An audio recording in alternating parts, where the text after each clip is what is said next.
really interesting. Wow.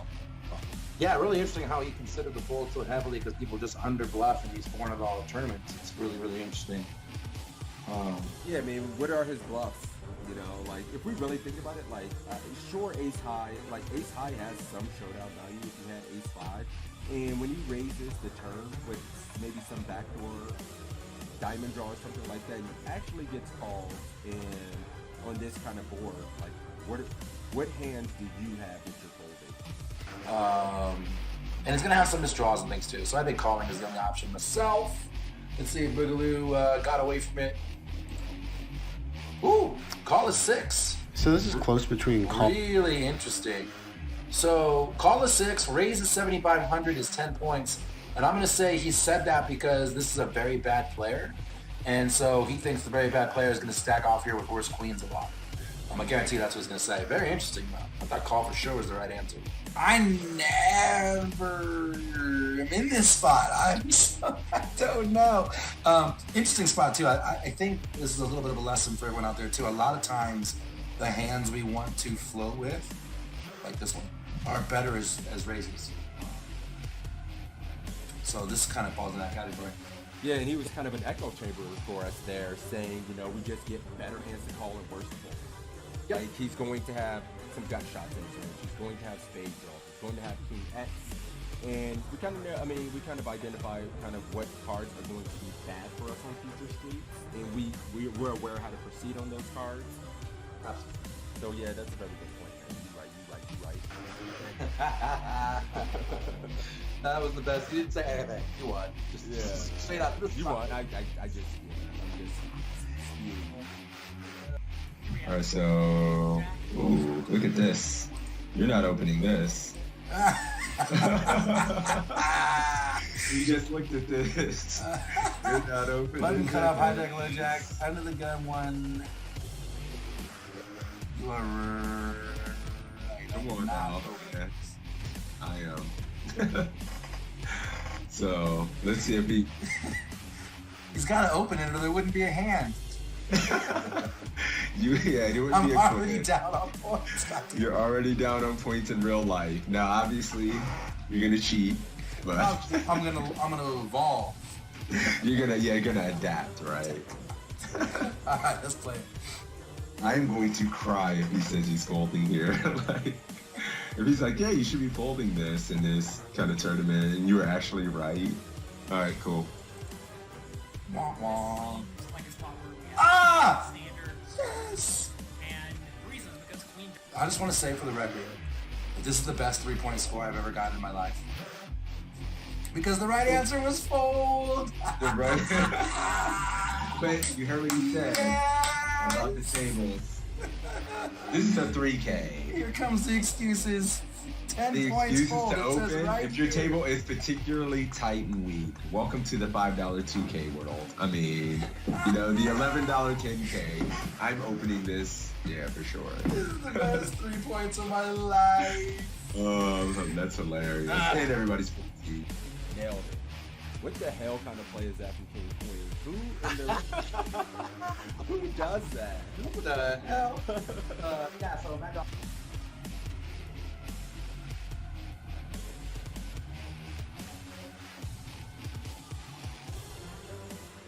Jonathan Little's an absolute crusher, so it's nice to have him. Yeah, I agree, and I Just always love coaching. playing right after sessions like this because I feel like my brain's warmed up. I'm thinking through things, and so it's a good way to start your session for sure.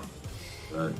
All right, guys, this is it. What's up, Mike? You want to give a gist? He was saying Narco Cop was playing about deep-pipping about 28% of hands. He had been very aggressive in this $10 buy-in, and here are the options to fold, to call, to raise to 1,200, raise to...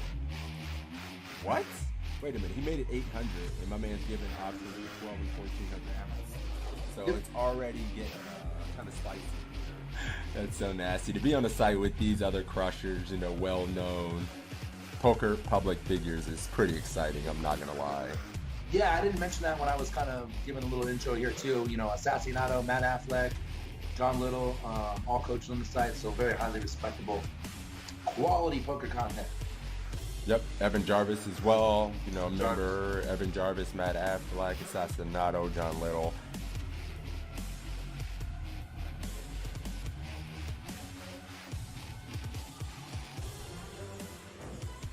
Yeah, so I guess that just makes sense. He could just have the ace of clubs in his hand. That's interesting, though. I How thought many that was points you got? interesting. You didn't do that bad. 45.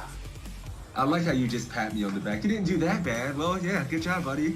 Like, The back. I remember I got the higher score in the first one. So, you know, we're 1 for 1, buddy. I just want to know. Calling, guys.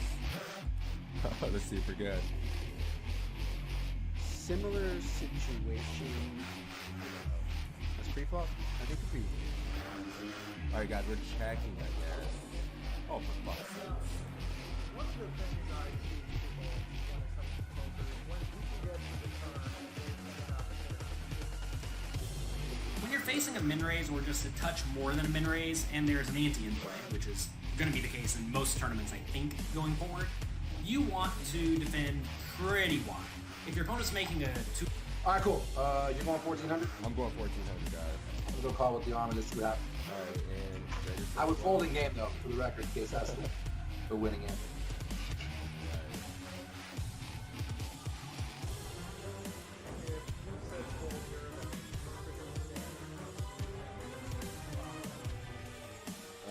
You won.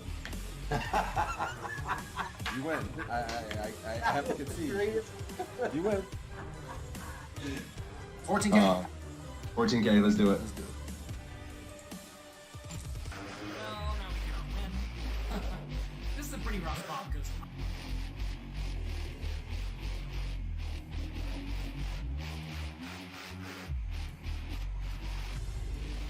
damn it.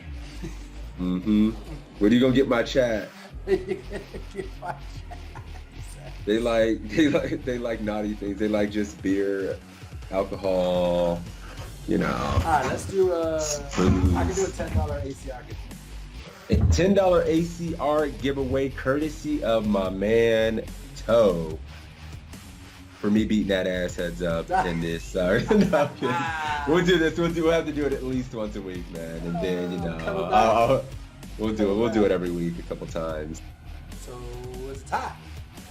I guess we got to give out $10 to each other's communities. We'll just do our own $10 free roll for each. Or does that sound fair? Yes. You know what this means. You win. I give his chat $10. Take it.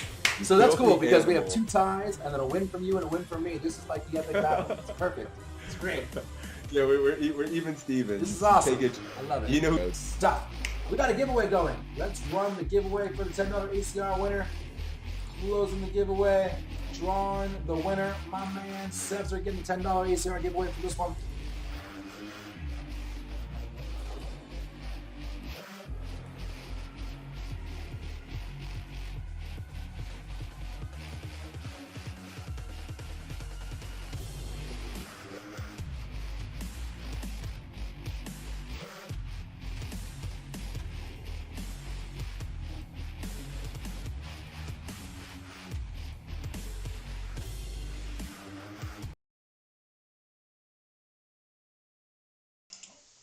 What up?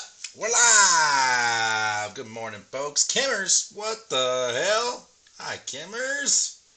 59 months, all the months. All the months. Thank you for the love, Kimmer. I appreciate you. Beats in the house, Dennis in the house, Julian in the house, all the rags.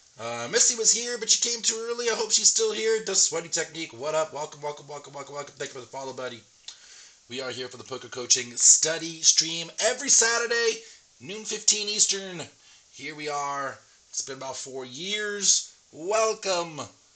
Time to get better, guys. Time. Oh, you are still here. Awesome, Missy. Awesome. Yeah, here we go. Poker Coaching. Exclamation point PC in the chat. Oh, that's the wrong one. Let's try that again. Exclamation point PC in the chat. Bang. If you get a link, sign up for free for PokerCoaching.com. It's Jonathan's little website. He sponsors this stream. He takes good care of the toe. And in doing so, we get to bring you this awesome content. So click the link. You get some big blind charts, a bunch of quizzes, and some homework assignments and stuff. Also, make sure you join the Poker Coaching Discord. There is the link for that. I mean, again, they do pay me to say this, but it is the best free content on the internet for poker. There are hand history rooms where I am one of the coaches, along with a good team of other guys out there. We're in there every day answering questions. There are 6 free study groups a week that are all recorded. You can watch them. You can watch replays. Get in there for that. And I think that's all the shilling we need to do to start the show. So, this way this is going to work for any of you guys that are new. I'm going to draw 2 winners. We're going to have one person on the main screen here that you can see. We'll have another person's score on a different browser off screen. We're going to have to kind of ignore what the score says here a little bit because I have 2 browsers going. They're going to conflict. So I have my handy notepad and pen. We're kicking it old school. I'll write your names down. We'll see what the scores are. Whoever gets the biggest score between the 2 contestants wins $5. That's just that easy. Get better at gambling by gambling. This is great. This is how this is going to work. So right now, in order for you to get into the giveaway, Poker Coaching, all one word, in the chat. You guys start streaming that shit in there, and I will make sure that it registers, and then we will draw some winners. You are an all-pro punter, says Beats. That's because you got into solver, so now you're punting like the best of us. Tennessee Dave in the house. Good morning, my friend. Meatball in the house. Meatball, you did PC and the link didn't come up, but if you scroll up a hair, or if you run it again now, the link will come up if you're interested. Oh, also, since we're chilling and this is going to get lost a little bit in all the poker coachings, if you want to join my personal Discord, that is available too, where we have some fun conversation going on and talk about poker. There's a hand history room there as well, so you can check that out too. Cool. I already picked the quiz. We're going to do this Evan Jarvis cash quiz. The Jackson 5, the Motown hand with some fun players. So who knows what's going to happen here. We're going to go a little off the rails to start the day. Following 6s in the Irish Open. Awesome. Yeah, he made day 2. And then last I saw, he made it past the dinner break and then doubled up Ace King versus King 8 semi-recently. Kid's having the time of his life. Seeing shit he's never seen before. Went to a rugby match last night. And next thing you know, he was wearing like the scarf for the home team. And so yeah, man. Making some amazing memories. I'm super jealous. I was this close to going with him. But then I had a family trip I have to make next week. So it kind of got in the way. Rugby match looks... Yeah, I mean, rugby's a fucking badass sport. It's like fucking wrestling meets football. Man. Ireland's awesome? Yeah, Ireland's awesome, for sure. It's like one of those places that has, like, some serious fucking history. Excuse me, I would love to go. When do you ever get to go to Ireland? Holy shit, that's an amazing opportunity. Absolutely amazing opportunity.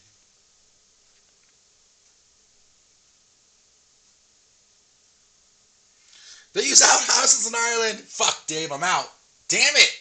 We're gone! Well played. That's from the stream last night. I could use an outhouse while... I mean, shit, when in Rome. Shit where the Romans shit, I guess. But, you know I'm coming my ass home to where there's a nice throne. That shit's important. Literally and figuratively.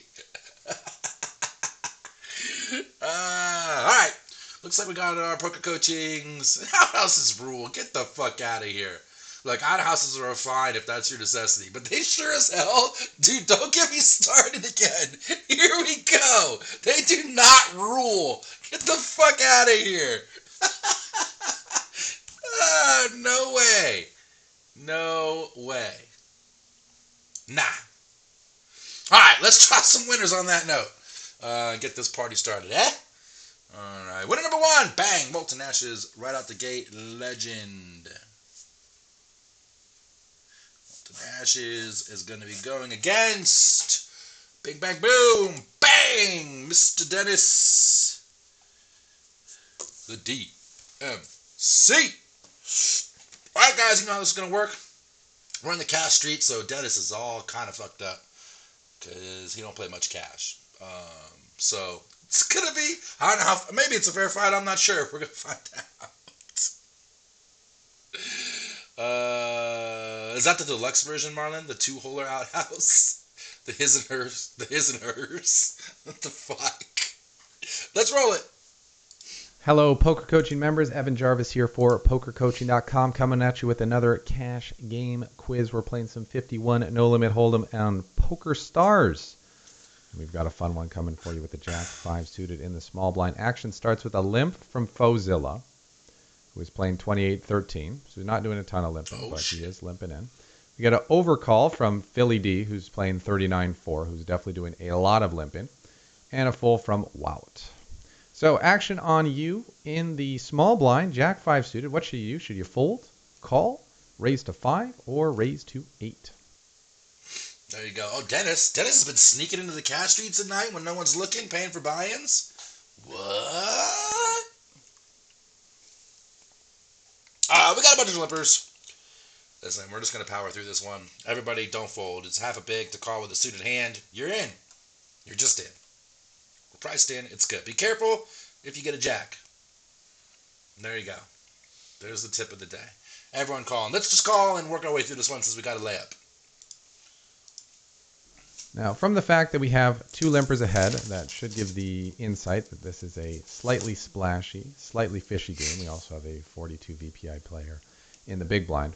So this is a game where we're going to want to be getting involved in pots with playable hands. Jack 5 suited, it's not a monster hand, but it certainly is a playable hand, being a suited face card, and the fact that we're getting a discount from the small blind makes it pretty enticing to flick in a call and see the flop getting, 7-1. As for the options of raising to 5 probably isn't going to get a lot of folds out of these players and is going to leave us being out of position with a very marginal holding. Raising to 8, however, may actually get some folds from both players because it is quite a large raise size. And in that case, we have a little bit of fold equity pre-flop. So if raising, I like the larger raise sizing. But I think the best play is calling here. We're getting a really good price. We have a strong enough hand to take those odds. If our hand was offsuit, we'd probably be folding. And if we had Jack 4 suited, well, that's just the absolute nut. So we're obviously getting involved with that. Big blind checks, and we see the flop of Jack 5-3, giving us top 2 pair and a backdoor flush draw. Action's on you. What should you do? Should you check, bet 1, bet 2, or bet 3? Dennis trolling. Never played online cash. Julian's only ever played in theory. Oh, guys, we're in deep waters. We're in deep fucking waters. Golden Child Poker with a quick check. Thanks for coming by. Check for Dennis. Check for Ashes. Check for Dennis again. Check for Beats, who I called Dennis the first time. Missy out there with a little bet. Meatball out there with a little bet. Booyah! We don't die, we multiply. Thanks for that follow, Golden Child. I appreciate you, bud. Gonna say check, multi pot, not a good time to bet yet, says Mr. Julian. Would baby, putting 2 out there.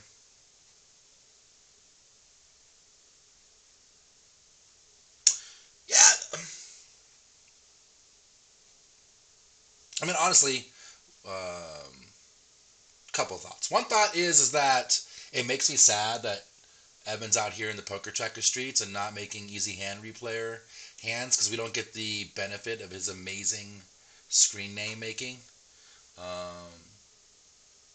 So that sucks. 2, I think if we had just a bare jack, for those of you out there leading is better because your jack can get some value from some worse hands, and especially if it's a good jack like King Jack or something, it can get some value from worse. Does need a little protection.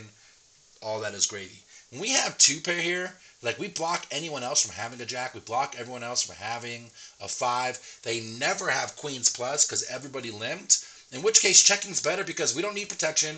There's not a turn card that scares us. There's really not a turn card that's bad for our hand. And so we really want to let them, I think like Julian said, start betting for us. Or even if it checks around, let them catch up, like ace, king, queen on the turn, in which place we can get a lot of money with our 2 pairs. So I would check here myself as well. I appreciate you, Golden Child. Let's find out. I believe Dennis checked and Ash is checked. Pretty sure. Yes, let's do it. This is a spot where we have the option to go either way, but it's going to depend on a couple of things about our opponent. If we think Fozilla is the type to, say, limp under the gun with big hands like aces and kings and things of that nature, then checking, or if he's really aggressive and he likes to stab at a lot of limp pots, then checking and going for a check raise makes sense because that enables us to build a larger size pot on the flop, which enables us to get more value on the turn, more value on the river, and potentially play for stacks despite the fact that this is a limped pot and the stacked pot ratio is like a million right here. It's like a million. That being said, we know Philly's pretty passive, and Fozilla has a wide-ish limping range at 30, so he's going to have a lot of hands that have simply missed this board, and he hasn't shown that he's extremely aggressive. And for those reasons, I think rather than getting fancy and going for a check raise and risking it checking through against hands like gut shots, ace 4, ace 2, maybe pocket pairs between the 5 and the jack, maybe even a jack themselves, rather than risking those checking through, I think it's better for us to bet and ensure that we start building the pot against those hands and start narrowing our opponent's ranges. So when it comes to sizing, the bigger the better. This is a situation where we want to extract as much value as possible from a one pair jack hand, a gut shot, or a pocket pair between jacks and 5s. And of course, for our opponents of slow played aces or kings, fantastic. We're going to be able to get a ton. So I like the large size of 3 here. We get a fold from Blazeman, a call from Fozilla, and an overcall from Philly D. Whoa. In some situations, against regs, alarm bells may go off when you get that kind of overcall there. But in this situation where you have a very loose, splashy, passive player, this guy could be overcalling with anything. He could have deuce tray of diamonds here and be calling because he just wants to see one more card. So ranges are still very wide at this point. Speaking of 3 deuce diamonds, doesn't prove to a flush draw here. 10 of diamonds on the turn. We now have 12.55 in the middle.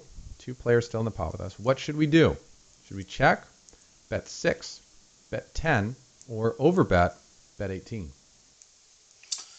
Hey, what up, News? Good to see you, buddy. Welcome back, my friend. So this is an interesting one. Toe loses points. Boogeyman, thank you for the follow. Toe loses points for court awareness because I didn't even think about actually using the goddamn HUD that's in front of us to. Because I was like, first he's like, well, we have this read on this player and this read on this player. I was like, dude, you didn't mention any reads, and then realized, fuck, we have a HUD. The reads are right in front of our face. So court awareness is important. 7 points for checking though. It's definitely not a bad play. Just in Evan's opinion, not the best play. See? Easy game. Ace 4 and Ace 2 slim pre, they do, but I also think that's a very small portion of their range. So I have that argument as well. Molten Ashes, after getting called twice, betting big again. Goomla betting big. Meatball betting medium. Win Baby medium. Dennis not betting at all. Getting sneaky. 6 or 10 for Golden Child. 10 for Beats. 18. The overbet for Tipsy. Missy looks like she's pleading the 5th. With the question mark. If not, slow down altogether because they love the Jack 10, don't they? 10 or 18 for Molten Ashes. Out of position multi-way, 10's better. So we're going with 10. Yes, Molten Ashes, 10 officially. It's locked, sealed, and delivered. Julian, Tennessee 10.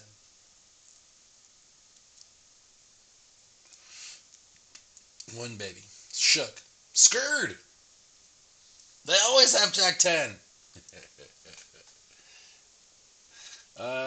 Cool. Yeah, for me, bet 10 seems to be good. We bet big, and we got 2 callers. I don't know what Evan's going to do here, but in general, from a theoretical standpoint, we don't have overbets multi-way. It's just not a thing. All your bet sizes come down when you're multi-way in general. Exploitively with 2 calls, you can bet big here. But if you bet big here, then if these people are at all thinking, which the least passive player is probably going to overcall too much, but like they should start folding things like King Jack, because what overbet bluff do you have here when you bet big and overbet the turn? Like you're screaming 2 pair plus. You never do that with a single pair hand multi-way. As far as being fearful of the Jack 10, like I don't give a fuck. You got Jack 10, GG's, I'm rich and rolled for this. You're going to stack me, I'm going to rebuy. That's all there is to that. And I don't really want to check because we can get called by so many hands here. Like, The floats like king, queen of spades, king, queen of diamonds, king, queen of hearts, and then all the single jack X, queen jack, king jack, jack 9 suited, jack. This is a lynch pot, jack 8, jack 7, all of those types of things. Definitely betting. We want to push this pot. Hell yeah, dude. Oh man, I'm sorry. It sounds like it's been a rough one. That's really tough, man. I'm really sorry to hear that. Jelly, 38 months, you fucking legend. Thanks, man. So yeah, for me, it's definitely 10. Definitely 10. We didn't check the flop, Win Baby. We bet big on the flop and got 2 callers. So that might change your answer. Cool. So I think Dennis checked, being sneaky. Ash is 110. Who do we have on the main screen? We have Ash on the main screen. We have Dennis on the side screen. This is where they part ways. Yes, Tennessee Dave. We want to build a pot and cash. We got to get these chippies. Let's find out. So again, we're still really looking at this point at what portion of our opponent's range we're targeting. Oh no, now, Dennis, you got goose eggs. When we're betting the turn, we're not really targeting those gut shots anymore. We're expecting those hands to fold out. With the second overcard coming to 6s, 7s, 8s, 9s, we're expecting most of those hands are going to fold to further aggression. So what we're targeting at this point is a pair of jacks, ace jack, king jack, queen jack, jack 9 suited maybe, and of course we're not targeting jack 10, but that's going to come along for the ride as well. And we're also targeting aces and kings. So in this situation, I think that the bigger we bet, the better, with the exception of the large overbet, specifically because the turn is a 10 and we're now behind jack 10. If this turn was a 7, a 6, a 4, or a 2, I think I really like the overbet here because we can extract value from all the jack X type hands, and these types of players are not going to be folding top pair. Also, some hands like 5-6, 5-4 could make 2 pair that we could get value from, and we want to bet really large against them. I think an overbet still makes a lot of sense, but with the 10 bringing a little bit of concern, I opted to go for the second largest sizing of $10 here, which was met with surprisingly 2 calls. River, deuce of spades. Actions on you. What should you do? Should you check, bet 20, bet 30, or bet 60?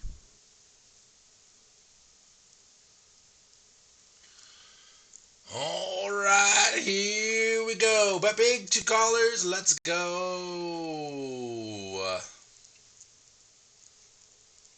FML? Why FML? You guys are scared. You guys are easily shook. Bet 30. Bet 30. Missy going 30. Ash is going 30. Julian going 30. Dennis going 30. News going 30. Everybody going 30.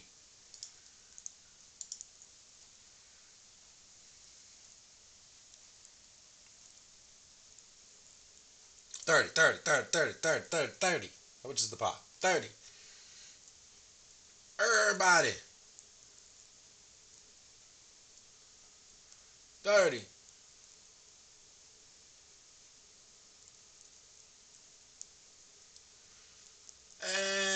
Everybody going 30.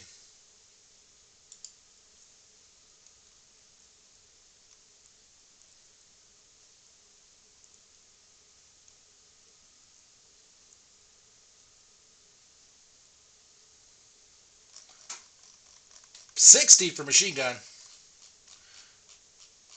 20 for Jelly. David the 20, the 21. BQ likes the 20.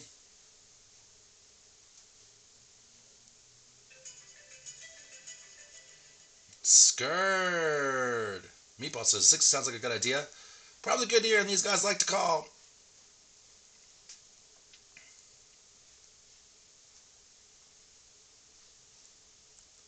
Some of you guys a little shook.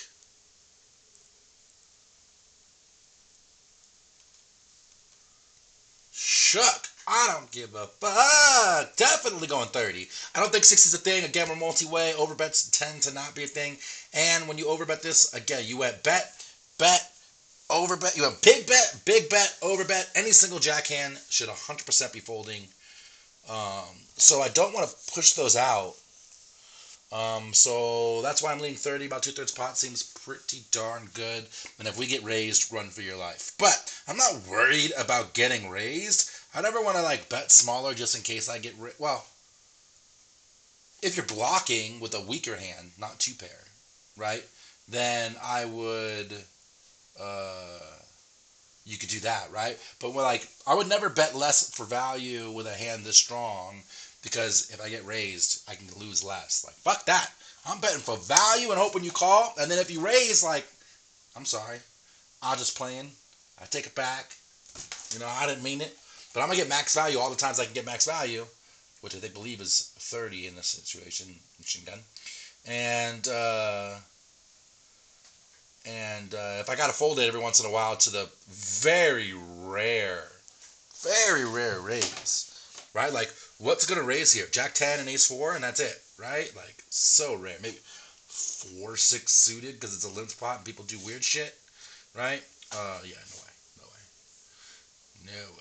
So definitely 30 for me. I'm with the most he is. The most he is. Let's find out. I believe. Let's see. Ashes. Dennis went 30. Ashes went 30. Let's find out.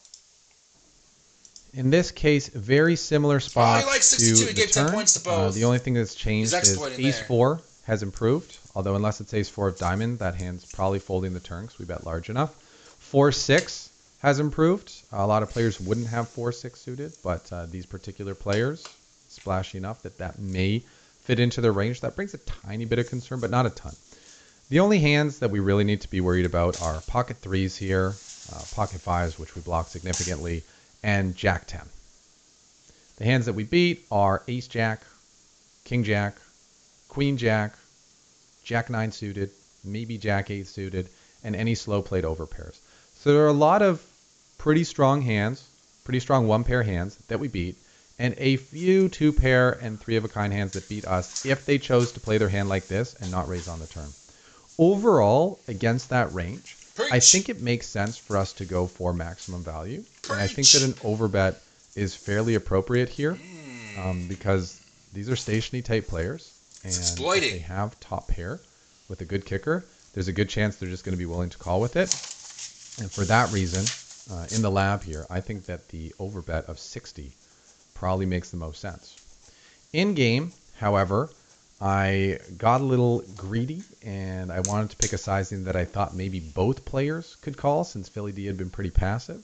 So I went for the smaller size of $25, which if both players called, we get that 60. I also wanted to pick a size that I knew almost for certain that a 1-pair type hand like Ace Jack, King Jack, Queen Jack would call. And with this sizing here, Fozilla will still have a starting stack of 100 after if it calls it loses, and Philly will still have plenty of chips to play with. So I didn't want to choose a size that would knock Philly out of the game because I thought he might think twice of it if he did that. And I also didn't want to make a size that threatened too much of Fozilla's stack. But on reflection, so we got a call from Fozilla and a fold from Philly D. I think if he's calling 25 with King Jack and he's played his hand this way and limped in and flop top pair with a good kicker, he's probably going to be willing to call 60 anyway. And that I probably left a little bit of value on the table by not going for a larger bet sizing. But that's the benefit of doing these reviews and doing these quizzes is we can learn together after the fact. So when either of us finds us in this situation in the future, we will make the most of it. Anyway, that's going to wrap it up for this quiz. This has been Evan Jarvis for PokerCoaching.com. Hope you enjoyed the quiz. Hope you learned a thing or two. And I'll look forward to seeing you in the next one. We can't be scared of the fucking... I know you're just messaging it. We can't be scared, though. But a lot of people are saying that, and even when that thought goes through your mind, right? Because I think it's natural in some of these spots, especially if you're on a downswing or something, where these types of thoughts go through your mind. Like, get that shit out of your mind. It does you no good. It does you no good to have those thoughts or worry about it, or even be, disappointed if you run into Jack 10 or Ace 4 here. Like, I don't give a fuck. Like I said before, like, I'm bankrolled for this. If I get stacked, it's fine. I'm just going to buy back in. Like, everything's going to be okay. We got coolered, and most of the time we're going to make a lot of money, and that's all I care about. That's all you guys should care about, too. Did we play it well? I'm against twos here. Shit. Did we play it well? And did we do the best possible? That's all that matters. Focus on the stuff that matters. Julian, this is the same thing in turn. This same spot would play exactly the same way in tournaments, though.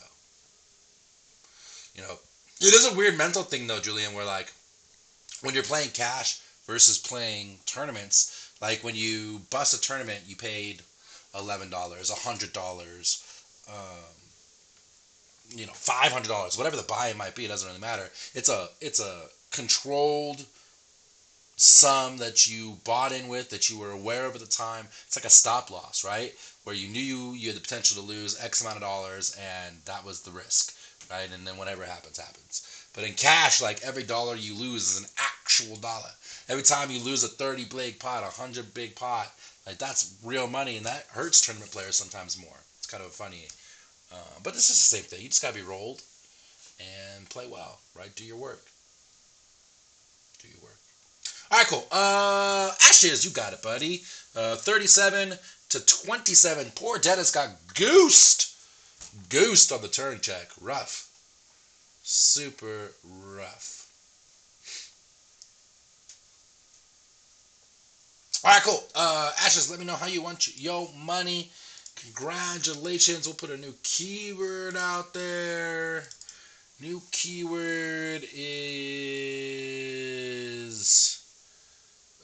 you could get it a sub. Sure, I'll give you the sub. No problem.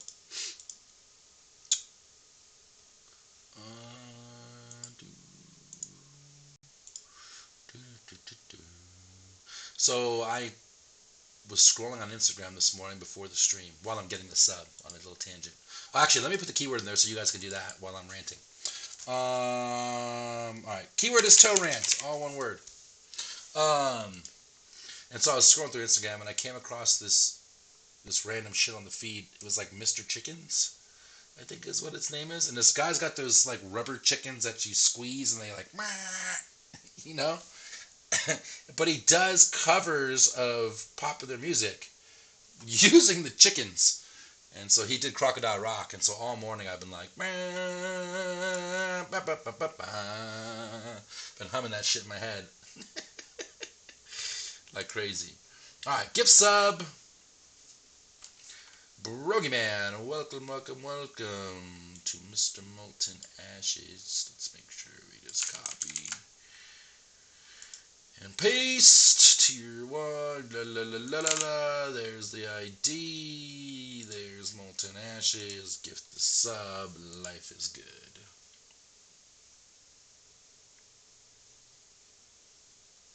People wait too much time with that. I mean, it's one of those weird things where it's like so stupid, right? But it was so entertaining. My wife and I were both giggling pretty hard.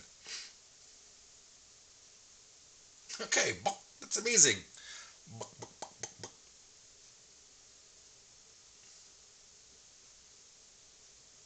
Nice, Brung Man.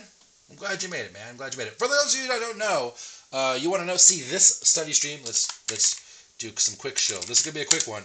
There's the YouTube link. If you want to see this study stream, any study stream we've ever done in the past, it's been a little minute since we've had some guests, but we've had a lot of illustrious guests over the years. They've been doing this for about 4 years in, headed to 5 years in on the stream or something. And we've had Greg Raymer, Jesse Sylvia, main event champion and runner-up. We've had Faraz Jaka. We've had Evan Jarvis multiple times. We've had Matt Affleck multiple times. We had Justin Saliba multiple times. Bet on Drew. Fat Train, B-Fizz. We've had so many great guests. So you can check all those out on the YouTube channel. Every single one of those is there. All right, cool. Time to draw new winners. What was that? That was like Stream Elements freaking out. That was nothing. Cool. All right. Let's draw winner number 1. COVID was a great time for guests. Everybody's home, right? Win, baby! Gonna be on the main screen. Win, baby. Going up against... Ba-bang! Oh, shit, it's the meatball. Alright, cool. Here we go. But we doing this! No fear! I had this vision of you just No! Just like leaping at Meatball with your arms out. I kill you! I love it. I love it. Alright, let's pick a quiz number here. I guess, oh, that's cash too. We just did that. Alright, we're going to do this Affleck short stack play. I'm going to give you a caveat though. If this is a one question quiz, because some of these short stack play quizzes are one question, then we're going to roll it into two quizzes, so we don't just have a one question. What? What, baby? You fucking, you distracted me so hard and I lost. We skipped on the stream here. My brain skipped when I read. I was like, wait, what? What did you say? Affleck's the best, man. Affleck's great. The good thing about Affleck is that, one, he's an amazing player, awesome. You know, all that's great. But also, what a great coach. Like, I've gotten coaching from him. I was studying with him earlier this week, a couple days ago. And just such a good, the way he explains, the way he shows you, the way he always says, like, his favorite thing about coaching is when he sees a student have the light bulb moment. And he, like, really strives to give you the light bulb moment. He's amazing. Alright, cool. Win baby on the main screen, Meatball on the side screen. Let's play this thing and see what happens. Alright, in this hand we have ace-9 off with 20 big blinds in the cutoff. Very clear raise. And the big blind's going to call. Ball comes queen 6-5 rainbow. Should we check? Bet 1.5 big blinds. Bet 3 big blinds. Or go all in.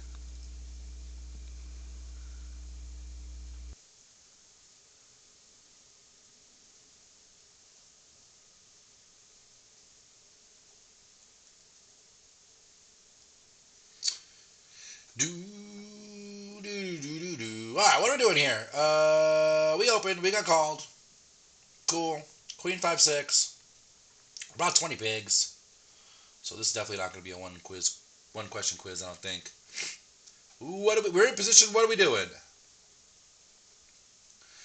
Tipsy snap checks, tend to snap small bets. Beats with the small bet. Win baby with the small bet. Golden Child with the big bet. You can't call Missy. It's check or bet. You're in position. 1.5, 1.5, 1.5, 1.5. Balanced range says 1.5. Easy game. Setting up the double. He doesn't even know what the turn card is. He's just ready to fire. Get in there. Maggie's like, hell yeah, take me with you. Not scared. Monkey May I coming in with the sneak check. What's Toe doing? Alright, Toe knows what he's doing. Bang, bang! Missy betting 1.5. Eco, Julian, all the 1.5 streaming in.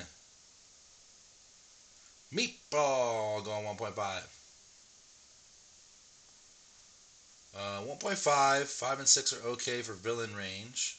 Oh, I see what you're saying. 1.5 is the bet. The 5 and the 6 are good for the villain's range, but we have all the better queen X and only backdoor flush draws or so. But continue. 1.5, but in game going 1 says Molten Ashes. I feel dirty. I want to bet big, but he's leveling the quiz. Yeah, I mean, I definitely do not want to size up on this board. If I size up on this board, the problem is now I force my opponent to only have queens, and then things like a 5, a 6 that beat us, and also things like 7-8 or 3-4, right? Maybe like 7-9 with the backdoor flush, right? Something like that. 4-7. What's the other one? That's about it. Right? 8-9 maybe with the backdoor flush, the gut shot that way. So I definitely don't want to limit them to having those things. I want to keep them. I want to, one, keep this as cheap as possible, which for me is going to be 1.5. If you went 1's totally cool. Like 1 is totally cool. Not a big deal.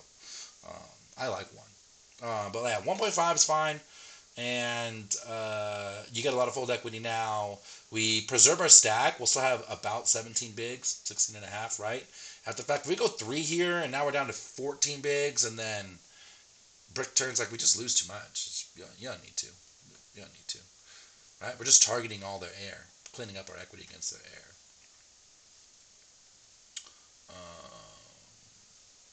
So there you go. That's my thoughts. 1.5 for me. I think everybody went 1.5. Meatball went 1.5. And Win Baby, I'm pretty sure said 1.5 too. Let's do it. So not a flop we want to be betting What? everything on here. Besides And that- ace, like, Alright, when I we trust check them, but I'm gonna back, have to pull up the we solver want on to check this one. back with hands that can. It's turn 8 though, really so they're good close hands. options both And ways. mostly that's going to be like backdoor flush draw hands, gut shots. There's just not a lot here with ace 9 off that we can turn.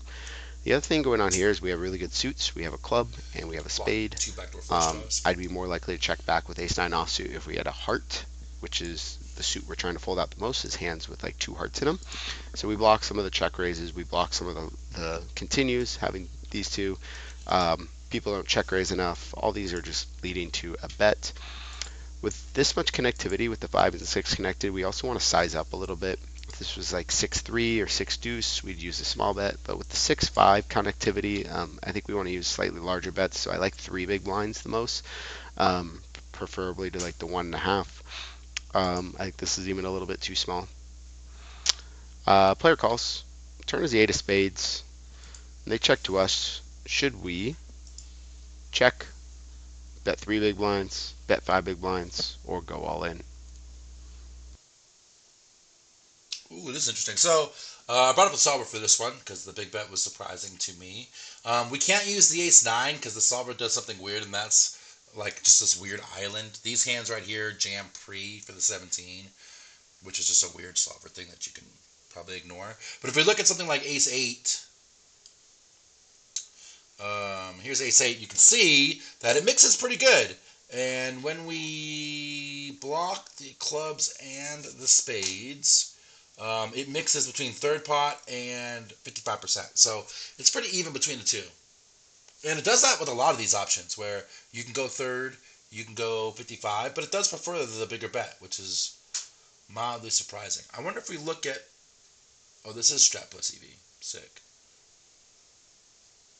What if we just look at... Yeah. This, you can see the equal EV too across the board. So you're not winning or losing any extra chips, except for with one combo that I see, which is ace spade, 8 heart. Generally speaking, it's equal equity either way. He could have given his 10 for both. So interesting. Big bet, definitely a thing. Big bet, definitely a thing. All right, cool. So, talk about no fear. That's right. That's right, Win Baby. Affleck don't get scared. He's way rich. Bet 5 for Monkey May I. Think the score should be reversed.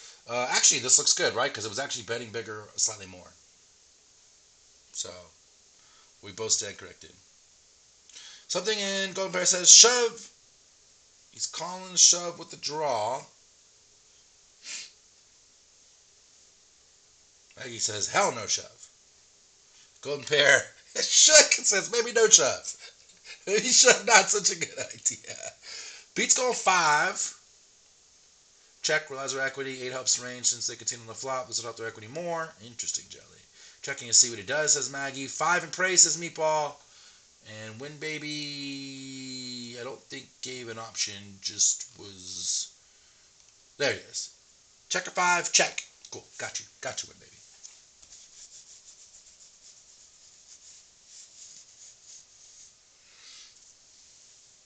Yeah, balance range. Put ourselves in a weird stack to pot ratio by sizing up, right?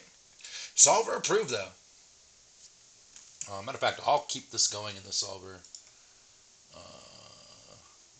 But I'm not going to put the turn in yet because I don't want to cheat. Bet 3 for Nudis, huh? Here's the thing, like... In-game, I'm not sure what the solver does here. In-game, I would certainly check. I do think someone said it out there, like, our ace-9 doesn't have showdown value. I do see the argument for that. And I also agree, like, this 8 is, for the Jelly said, right? Like, this 8 is Better for the Moens continue range because they're going to continue with hands like 7-8, 6-8. They have 8-5. And we sized up, so we really kind of condensed them to those hands plus pairs. Now, if we double here, do we get a 5 and or 6 to fold?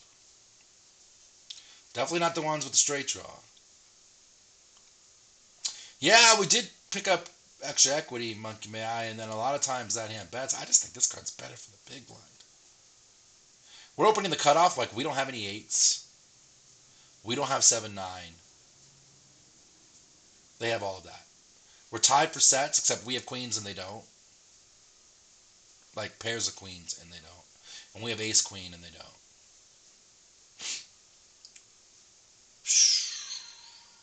Oh, I usually check to realize here. This is nasty. Especially after we sized up and condensed the range. Damn, I'm checking. My answer would be check, but I'm not sure what the answer is going to be here. Because we did pick up equity and a lot of times. Oh, he went small in game? 7? Damn. I still think the 8's better, though.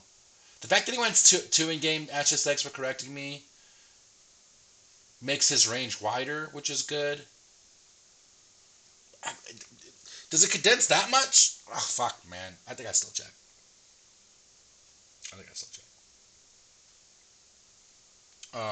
Suited 8s we have from the blind. We have suited 8s. We don't have any offsuit 8s. And that's where the majority of combos come from. So you always count your offsuit. When I said we don't have any 8s, opens from our 8s, I'm talking about offsuit 8s. Because that exponentially increases the amount of 8s you have in your range compared to the suited variety.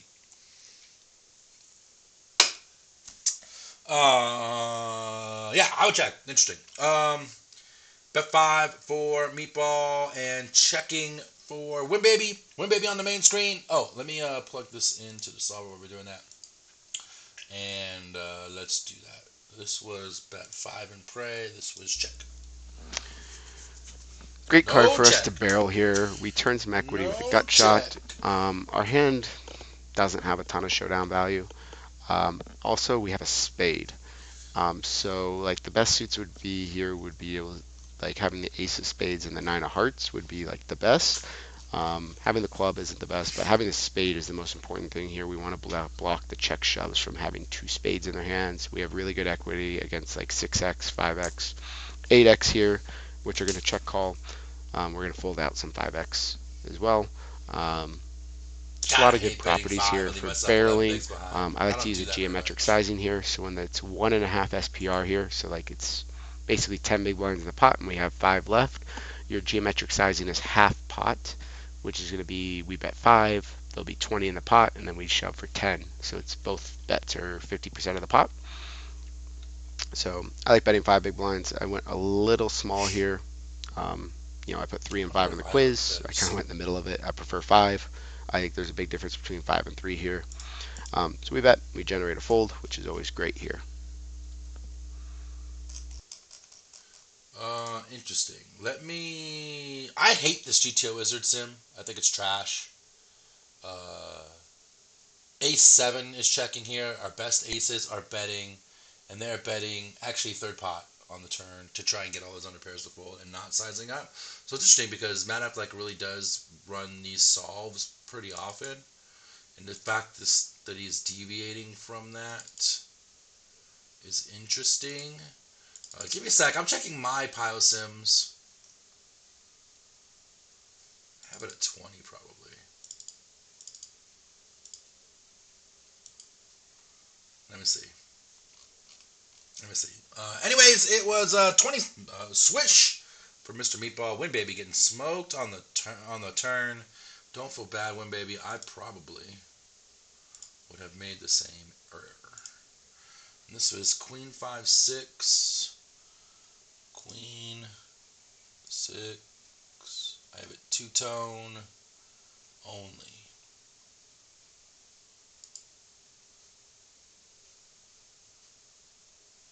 Queen 5-3 rainbow. Queen. I have close ones, but not exact. Let's see. Let me see if I can make this doable on the screen here. All right, here are my sims. Here we did queen 5-3. Here's the strategy. They're checking range. Ace 9-0. 50-50. Bet small or check on this board, which is interesting. Queen 5-3. We bet small. They call. Turn was the 8 of spades. They check, and you can see Ace 9-0. With the spade, actually betting 7, which is what Affleck did. Solver approved. You got an 8 on the flop? Did I miss? Oh, hang on. Now I got to do the math. Oh, you still won. It was 18-15, Meatball. My bad. I griefed that. My bad. Right, you sized up on the flop and went 3. So it was 18-15, Meatball. You still got it, buddy. Yeah, the size up is a thing. Interesting. Affleck does know his shit. I should never have doubted the wizard. He also runs his shit before he posts these quizzes, which was interesting. And the GTO wizard fucking sim is garbage. So he ran it by himself. For sure. For sure. Alright, cool. Meatball, let me know. I guess I just Venmo you, right? That's the way we do it for you. Alright, cool.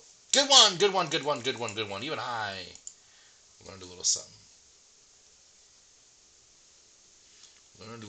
Alright, what time is it? Oh, we got time. New keyword is,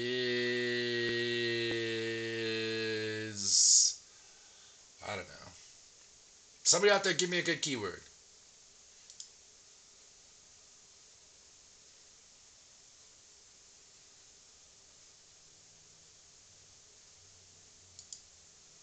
No. Denied Cat Jam. Cat Jam denied. Keck W denied. These nuts. Lame.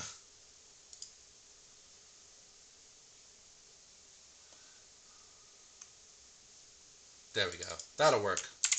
6 is MIA.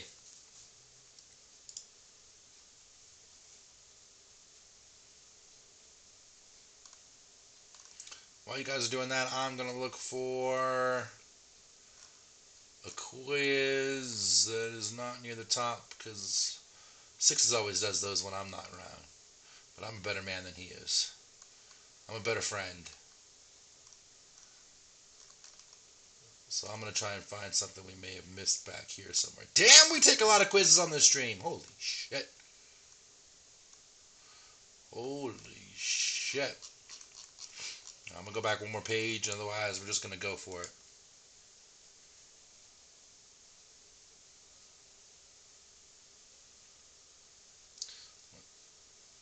Is this page 3? What the fuck? Get your shit together, Poke Coaching. Alright, cool. Scroll up here. We don't do Assassinatos because those quizzes are too long. Tristan Lexi, Assassinato, Tristan, Assassinato. Those are done. How is there a solver practice one that's not done? Ooh, you guys want to get nasty? Let's do this one. This is going to be a hard one. Hope you guys are ready.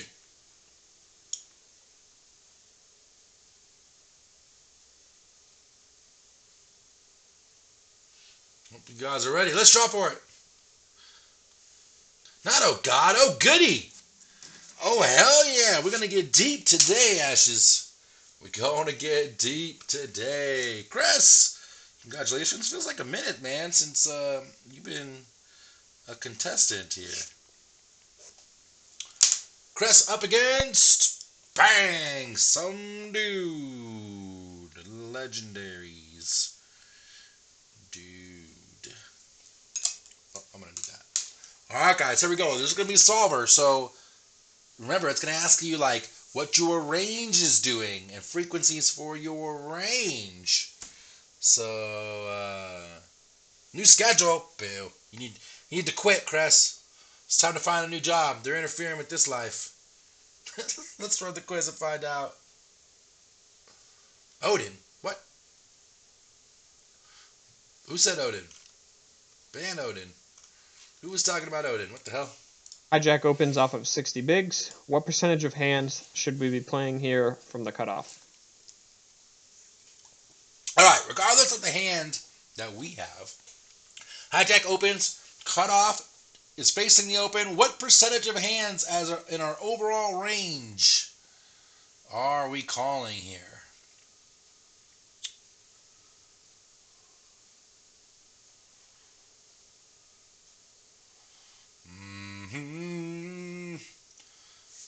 We got some 20, we got some 15 popping in there. Some dude with the 15. Lots of 15 streaming in now. Missy says 20. More 15s. Bouncer says 25. Hijack. Decently wide. We're starting to get in late position.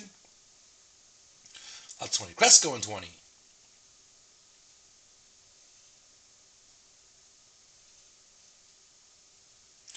$15 with little calling. Just a guess, he says. Oh, ban Odin. I just realized it's because fucking Romero loves to use Odin and not GTW or his own Power Sims. I get it. I'm picking up what you're putting down.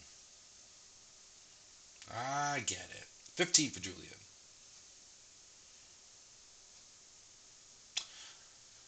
Alright, so 20 for Chris, and I think some dude said 15. Let me make sure. 15 for some dude. God, this is close. I think 15 is too tight.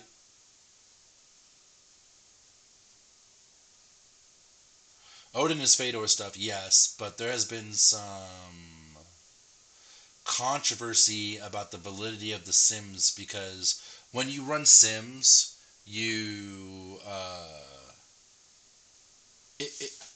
it gets more efficient the longer you let it run. And you can stop it at any time. And you'll get a sim in like 2 minutes if you want, but that won't be the most accurate sim. It'll have to, because it runs it against every different scenario, against all the different cans on the range, right, to come up with equilibrium. And if you let it run all the way, then you're going to have the most viable strategy.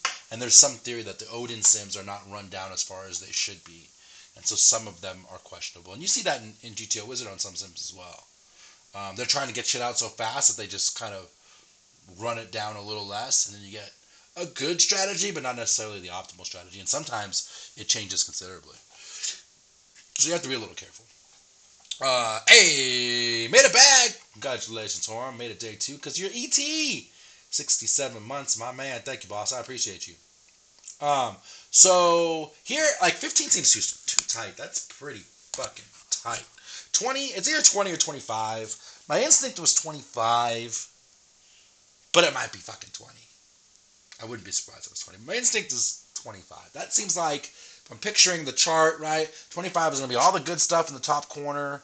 Ace, king, aces, kings, queens, jacks, obviously all that stuff, right? And then you have all your suited stuff, which is going to have a lot of flats here. And then you have some offsuit stuff that you're going to raise, right? Like probably raising ace 10-0 and king queen 0 here. And the pairs, right? Seems like 25 seems okay. So 20 for Crest, though, which I wouldn't be surprised if it's 20. 15 seems too tight, but that's what some dude did. We got Crest on the main screen. Let's find out. It is So 20. we're going to be playing Nice. 20% of hands here versus the hijack. 10% of hands are going to be 3-bet. 10% of the hands are going to be called. Our 3-bet value range is 10s plus, ace queen plus, and we 8 want to points for the match that 15.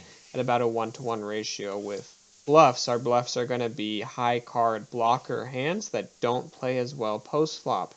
Hands that have a lot of playability post flop and that like deep SPRs will be called. Hands like king queen suited, king jack suited are always going to be called, and king queen off, king jack off will be Charlie, look 3-bet how about much flatting. half the time. When stacks are shallower or SPRs are shallower, we want high card hands and we don't care as much about playability. When we're deeper stacked, we want playability. So we'll take our great playable hands with us post flop by just calling, and then we'll be trying to take down pots pre-flop or end up in a short SPR situation with our high card offsuit blocker combos. So 10-9 suited, we call. What is the worst hand that we have here that should mostly be bet for value? Ooh, interesting question here. What is the worst hand we should bet here for value.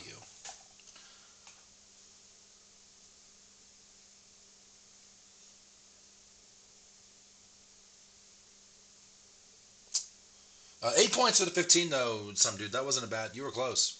It's a good score.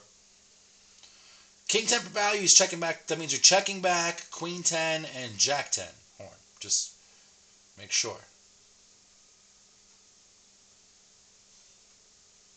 King 10 agrees to this. King 8, which is not on the chart here. That's not one of the options. You should be checking back your King 8 in this spot. Blimey. King 10 for some dude.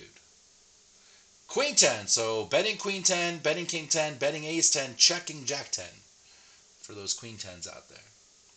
Julian betting all the 10s, all the paint 10s.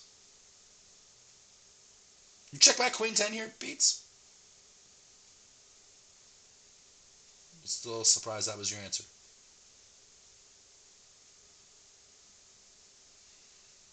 All the 10s, and the club draws, and 9-10.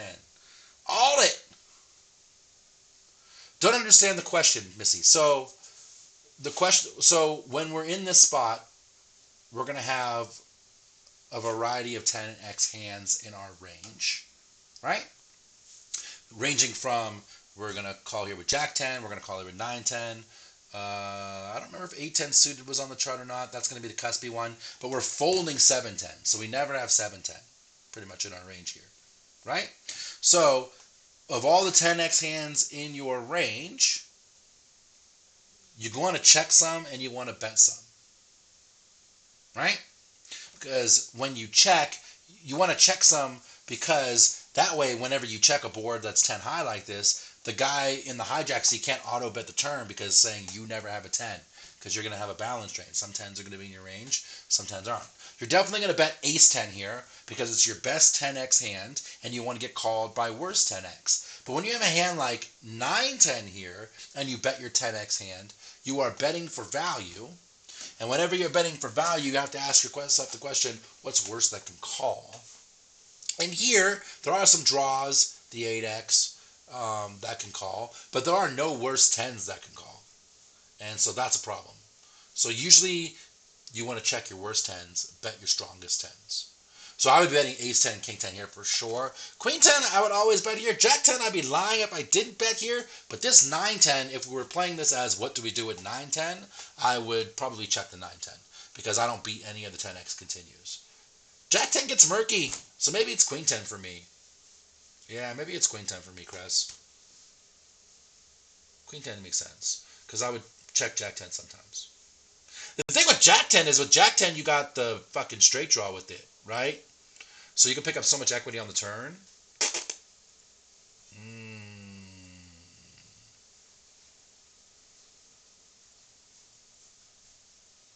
Right, balance range. I think you're on it.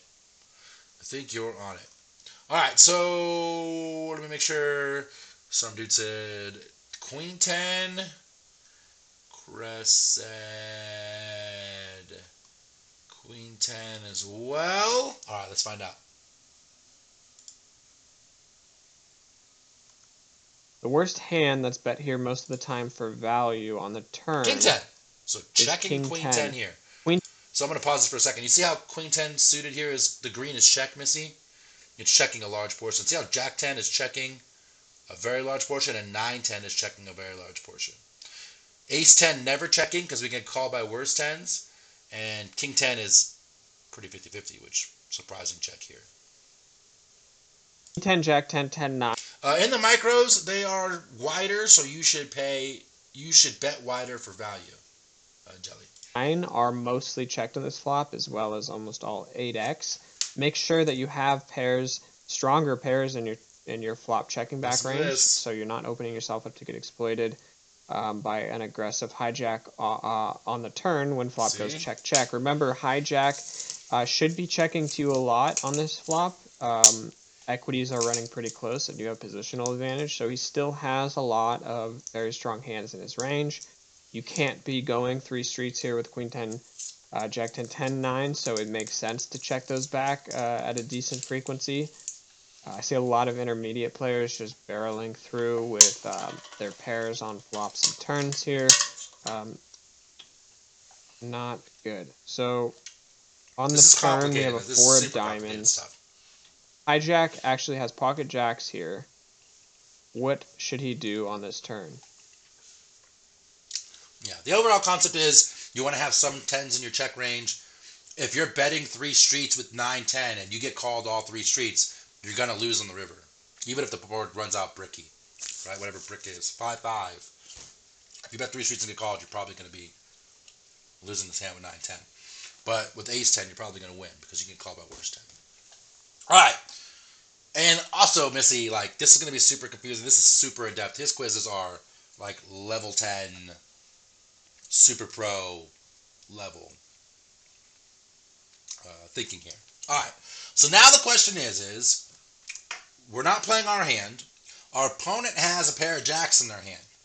What is the preferred bet size on this turn card for a pair of jacks? We have a lot of mixed answers here. Overbet for Dennis. Overbet for Horn.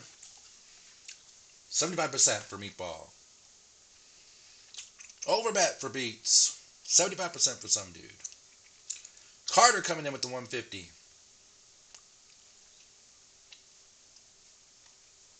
Golden Child going 75.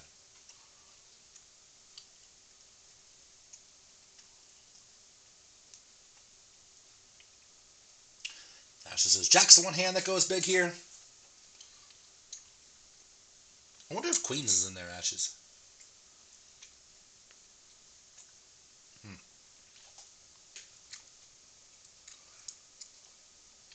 Look at 150, can see 125. Erkster, $1.50.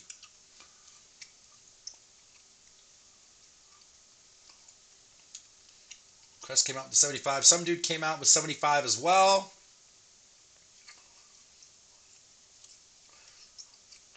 Should Jacks be one of the ones that goes big on the flop? In position, it should be. Against out of position, you are essentially going to be checking range here a ton. I believe. Not all, but you check out of position just a fucking ton. So let's see. Hijack raise, cutoff call. They fold. Flop is 10 club, 8 club, 2 spade. Jack's my bet here out of position with the draws. It mixes between third pot and check. The jacks. You're checking 55% of range on this board. This is a weird one for me. In that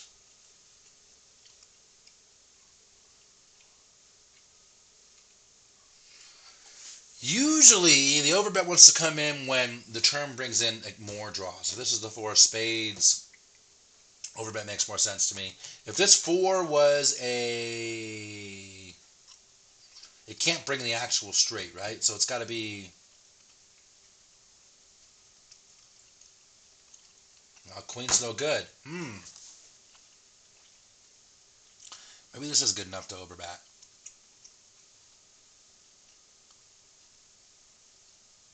In theory, if you overbet here, draws are supposed to continue. And then we have 10s in our checkback range that will definitely continue. And we have 8s in our checkback range that will continue.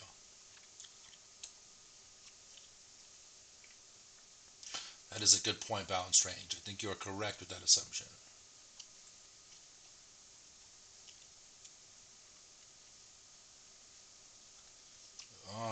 I am unsure. Alright, I'm unsure. Let's see what the solver does real quick. We check. They check. Turn is a 4 of diamonds. Solver says, oh yeah. Pair of jacks going mixing between 80 and $1.25. So either this one or this one.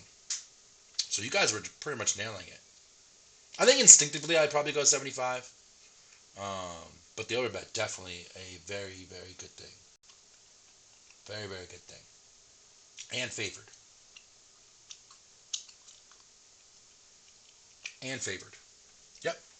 All right, cool. Crest going 75. They both went 75. Let's find out.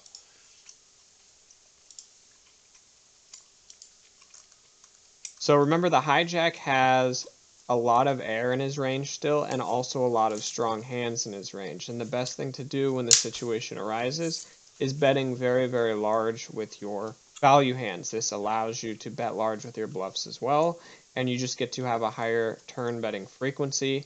Also, the board is very wet, so it makes sense that you would want to protect a lot of your stronger value hands here as the hijack. So 100 to 150% pot makes sense. Hijack goes over bet, 10-9, clear call, where cutoff is at the top of his range. 5 of spades on the river. What should the hijack do with jacks?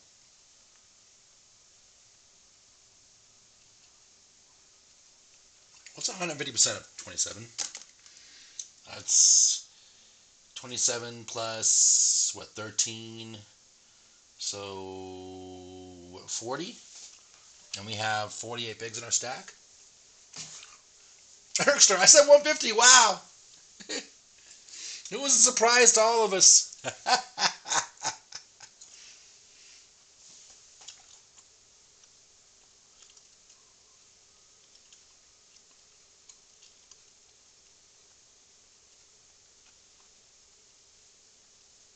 That's what I was trying to figure out. I was trying to figure out if 150% was all in beats. But it's not. It leaves 8 bigs behind, which is kind of weird.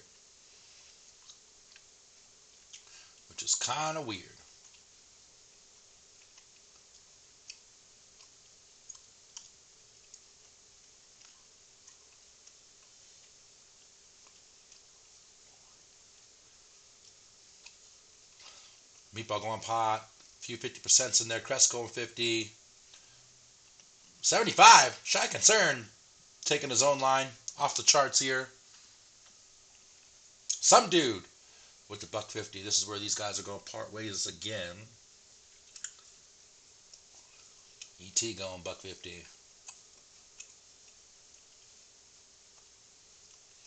She says, don't think we have enough 7-6, which I would agree. So it's going again. I mean, Crest, you should do the same. Whatever the bet size is with these jacks, I imagine it's the same with the missed flush draw. Or your hands like Jack 9 suited. And Queen Jack suited. Things like that. Some dude, you were competing with Crest. Right now you have 16 plus 7, 23. And he's got 18 plus 7, 25. You're 2 points behind.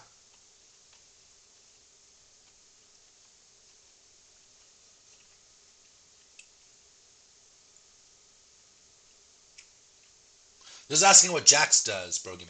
What is the bet size for Jacks?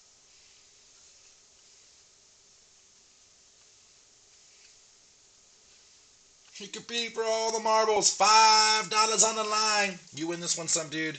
You get $5 if you can eke this 2-point difference. We can go all in because his turn calling range because a lot of 10x draws, and since the missed draws, I guess we can go big because the set would always raise all in. Yeah, I'm kind of with you. I would jam here too with the jacks. Had I overbet the turn. And maybe I get that he's following the solver, but maybe 150 is a little better here than the 125. Oh, it did go 150. Damn, I was thinking he went 125, and so we could make the stack to pot ratio a little better. I would jam here too. I wouldn't leave the big set behind. Missy, I would jam here too myself. 150 just seems so fucking weird. I'm leveling myself because the 150 is only 40 bigs and leaves 8 behind, and that's strange. So that makes me think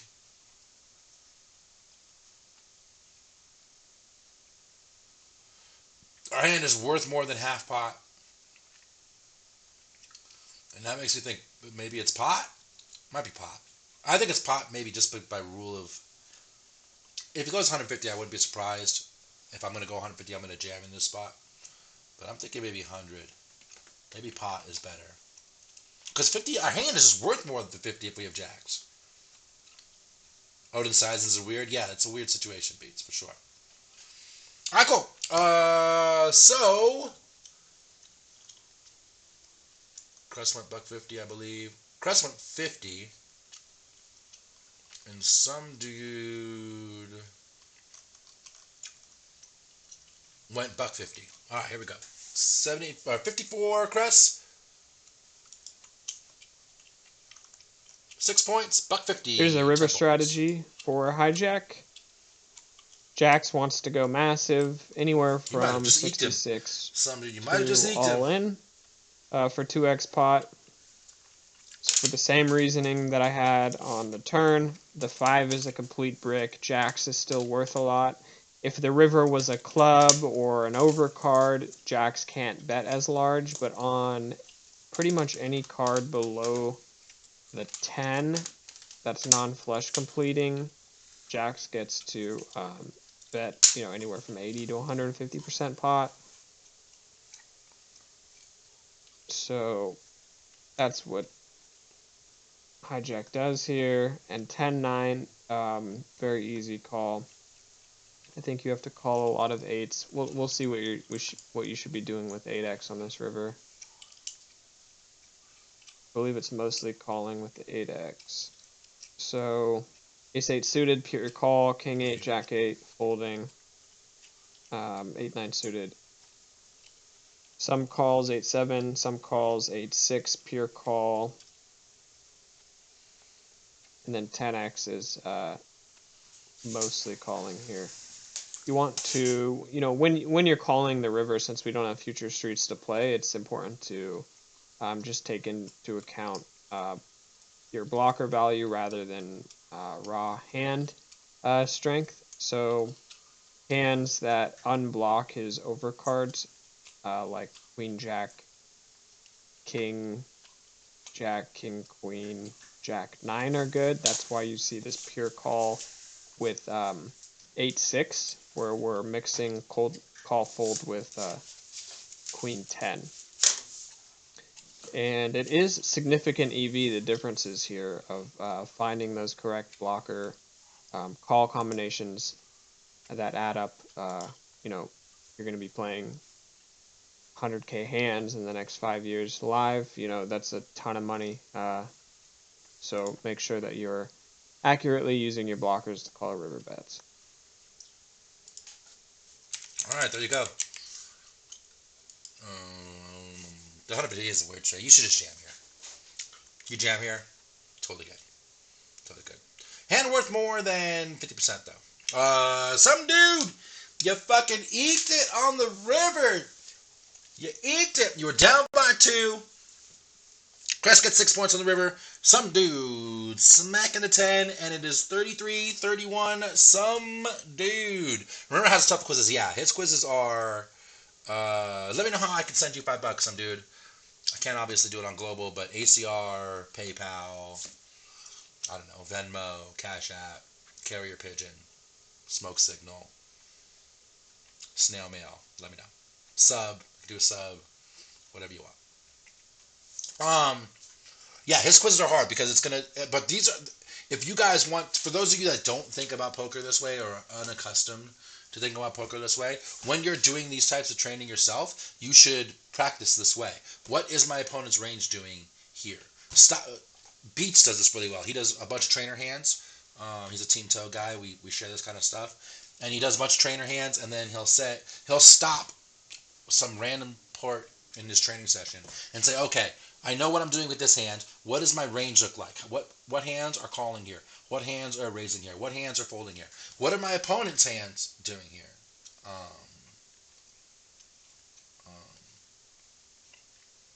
That Beats, are you coming by for the UFC today? You're more than welcome. Actually, Marlon's going to come by about 4. So, but I wasn't expecting you, but that's not unusual for me. You come on by. Oh, you had mentioned coming by for the PR fight, right? I think I do remember you mentioned that. More than welcome. Come by. Absolutely. Yeah, so it's good to stop and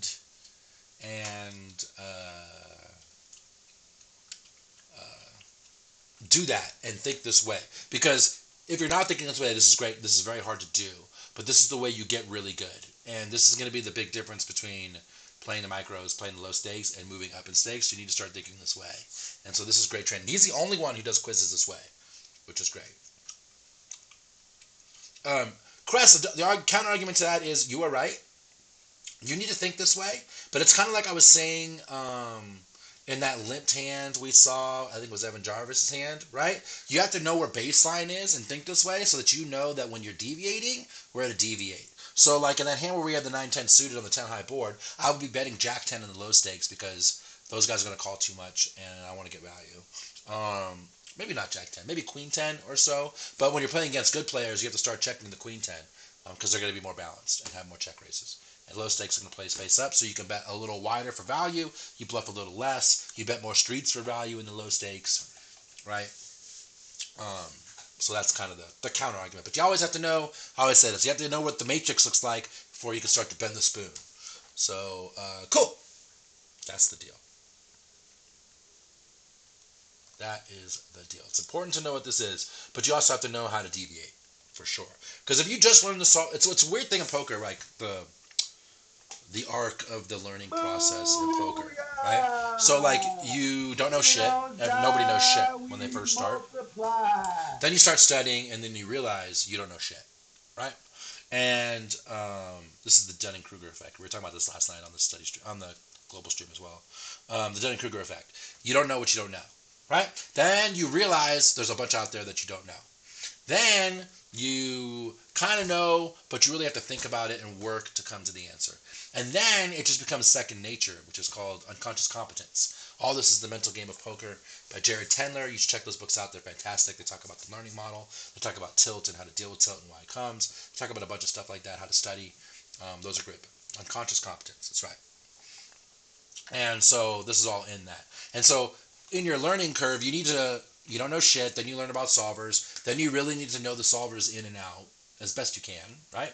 That takes a lot of time and practice. And then once you know the solvers, then you have to go back to using what you learn in the solvers as baseline and know when and how to deviate based on your opponent. If you're playing a limpy quality player, you have top pair, you should bet 3 streets, regardless of, forget balance, forget checking back, bet 3 streets, bet big with top pair against limpy quality players. Easy. Right? If you're against a spaz, you probably 3-bet a little less, call more, and let them punt. Right? So you have to adjust. But you always have to know where baseline is. You also have to know where baseline is. All right, I think we got time for one more quiz.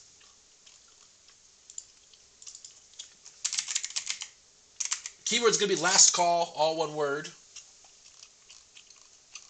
And I'm going to pick a more friendly quiz this time. That was a good one, though. Super tough. Super tough. Here we go. We're going to close it out with Mr. Uncle J.O.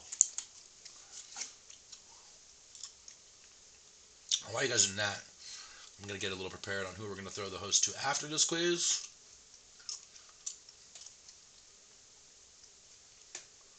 I don't know who that's going to be yet.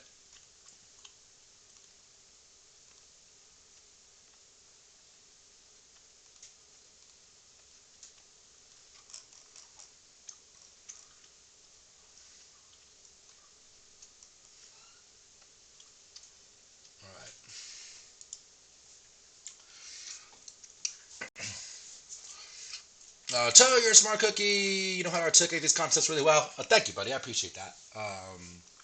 Yeah, I mean, that comes with a couple of things. One, I've been coaching my whole life. 2, I've been coaching poker for 15-some years. And 3, I am in this trainer studying this stuff all day, every goddamn day. And so, yeah, and I also think, I think that's one of my superpowers, is I can take some of these strong concepts and talk to the average Joe. You know what I'm saying? I can spit it out in stoner street talk. Is that a thing? Stoner slang? It's got to be a thing, right? All right, let's draw winners. Last 2 contestants of the day. Yes, it is. Sure it is, right? It's got to be. Do I think I've hit 250,000 lifetime online tourneys played? For fucking sure. No question. I could tell you, I keep these type of things. Hang on. So I average about, I don't really count rebuys and reentries, so even without that, I average like 350 or so. Yeah, 350 to 400 tournaments a month is what I average. I average about 70K in buy-ins a month. I average about $250,000 to 300K in buy-ins a year. This is 2023, so let me look at last year. Hang on one sec.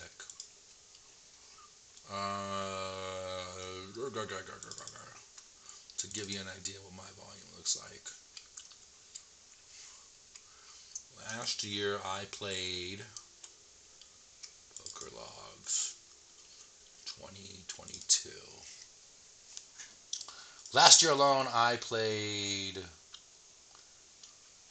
4,500 tournaments. And that was last year alone. Oh, maybe not. Maybe not. It's closer to, if I had to guess, it's something closer to 120,000 or so tournaments. When I played Merge, did I play? Oh no. I've always played this volume, and I'm a psycho. Like, before I had a roll, I would play this much volume in free rolls and micros, and then before that too, one of the ways I got started in my playing for real money career way back when, 25 some years ago. I'm from Los Angeles. I was on ESPN.com looking up the Lakers scores, and in the corner there was an ESPN Poker Club logo, and I was like, oh, what's this? And I had really just started playing poker and enjoying it. And I clicked the link, and in that thing, it was kind of like these WPT, Club WPT type of thing where you played for points. If you won a sit and go, you got 6 points. If you won a multi-level tournament, you got like 30 points or something. And there was different places where you got different points. At the end of the week, if you had a certain amount of points, you got to play in their, I guess it was kind of like the quarterfinals. If you got in the top, I think it was 100 or something in the quarters, you made it to the finals. And then if you won the final, you would win trips to like WPT and stuff. And then if you got somewhere in between, you would win prizes. So you can see, like, I still have this ESPN Poker Club dealer button that I won 25 years ago. And this was one of my runner-up prizes in one of those things. And the first time I ever played on there, I actually made the finals and won a prize. I don't remember the prizes. I didn't win the trip.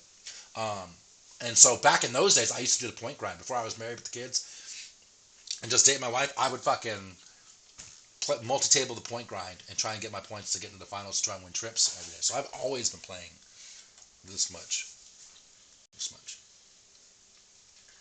You win the PokerStars 100K free roll that had points to get to the top 200? Yeah, and they got canceled. That sucks. Yeah, I mean, on PokerStars, I won a 30,000 man free roll, which went on to a 18-man sit and go, which went on to a bunch of different 6-man sit and goes. And I won all of that and got to the PCA and was on Team USA for the Poker World Cup. Sometimes they play it. It was a TV table. Sometimes they play on the PokerStars 24/7 channel. You'll see me as a young lad playing against Daniel Negreanu and stuff in those days. And yeah, so it's possible. I also made what was called the $1 Million Challenge, and you got to play Negreanu heads up, best of 3, and if you beat him, you got $1 million. And I made an audition tape. I qualified for it, made the audition tape and all that kind of stuff, and then Black Friday hit, and the show got taken off the air, so I never got to actually do it. So yeah. All right, cool. So did we pick winners? No, we didn't. Let's pick winners. Julian, right off the gate. I'm going to close this out. And Julian going against the Carter for the win. All right, guys, let's do it. We got Julian on the main screen. We got Carter on the side screen. Let's get this party rolling. Here we are in a $10,000 buy-in tournament under the gun with the king, queen of spades. We are obviously going to raise it up. Folds around to the big blind. This is a tight, aggressive, good, strong world-class opponent who 3-bets to 44,000. A rather big 3-bet, but, you know, nothing too egregiously big and definitely normal for the games. Should we fold, call, re-raise to 88,000, or go all in?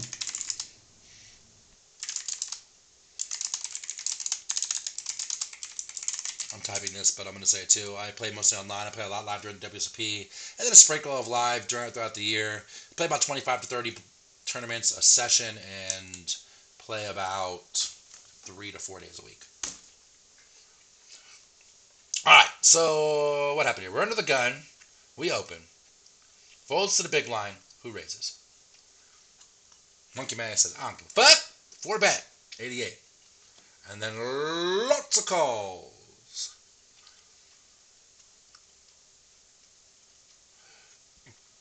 Golden Child don't give a fuck. Stuff this bitch. It's King Queen suited. Look how pretty she is. She's a beaut. She's a beaut. She's so pretty.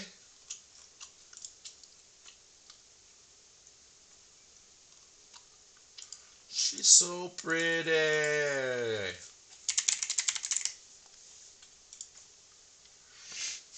Too scared to raise a jam, folding 2 weeks, so call it is. There you go. A king suited would look a lot better.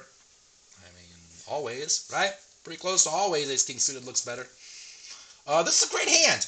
Here's the problem, though. If we jam this, I assume you're jamming for value, right? You always have to ask yourself the 2 golden questions. If you're jamming, are you jamming for value, or are you jamming as a bluff? If you're jamming for value, the follow-up question is what's worse that calls? Nothing. Queen Jack doesn't call. Right? Nothing worse calls. Period. Right?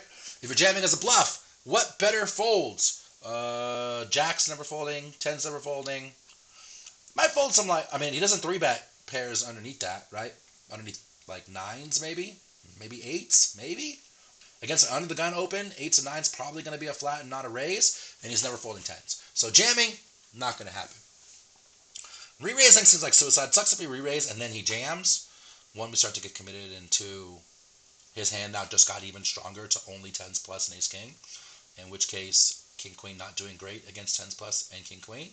And we can't fold, this hand's too goddamn pretty. So call it, in my opinion, the only option when we work it down that way. Who are the Carter and Julian? So, Carter calling,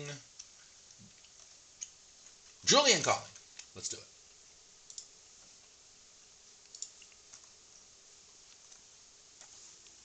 Points. This is a very neat spot where you have to ask, is the big blind actually 3-betting with... One other quick thought, too. You have to be leery. I'm not saying you should fold this hand, but you have to be leery in general against big blind 3-bets. Because the big blind could just flick the chip in, right, and see the flop cheap, and they're electing to not do that and raise you. And in real life and in the solver, you're going to see a lot like, it's going to be super linear towards strong hands. Like otherwise, like all this 8-9 suited and king-9 suited and all that kind of shit, just going to call here. So when he does 3-bet, it's going to be strong. So we always have to be careful when 3-bets come from the big blind in general. Anywhere near the GTO range.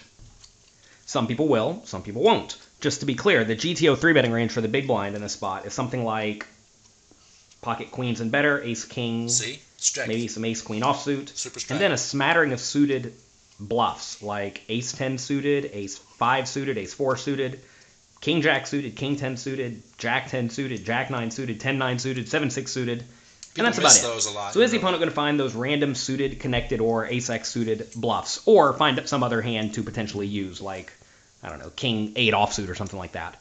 If they're going to find a decent amount of bluffs, folding is completely out of the question and absurdly bad.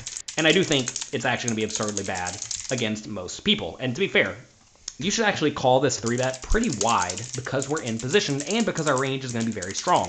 All of our good, strong, suited, connected hands are going to call in this scenario. Now, in terms of re-raising, I think our only option in this scenario is to re-raise small. Again, if you look at a GTO strategy, 60-ish big blinds deep, you do not rip it all in here with anything. You either call, re-raise small, or fold. And GTO really only likes re-raising small in this spot with pocket aces and a bluff. And the bluff in this spot just happens to be king-jack offsuit randomly. And then the plan is to, get your money in with aces and not get your money in, the rest of the money in with the king-jack offsuit. So in this spot, we're going to be calling with basically every suited Broadway hand, most of the pairs we raise with, and most of our suited ace-x. Then we're going to fold everything else besides ace queen. So like king queen offsuit here would be a fold. It's kind of weird the GTO uses king jack offsuit as a bluff and king queen offsuit as a fold. I'm sure it has to do with blocking and unblocking various hands. But we're really going to call in this scenario very frequently with the suited connected type stuff that we open with under the gun, which should not be all that wide of a range. So we have to call. We have to see the flop.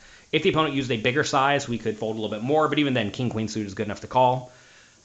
If their range was just like really, really strong and they had no bluffs, I still think king queen suit is too good to fold, but maybe it is a spot where you could start to find a really nitty fold. Obviously, if the opponent went smaller, we'd have to defend even wider. Flop comes 10-4-2. We have backdoor flush draw, backdoor straight draw, and overcards.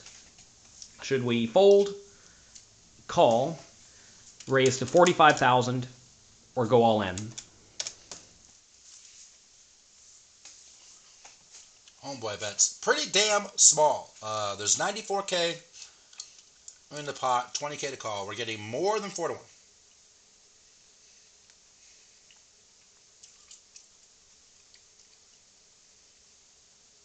Lots of calls, lots of calls, lots of calls. Julian calling, Carter calling, both calling.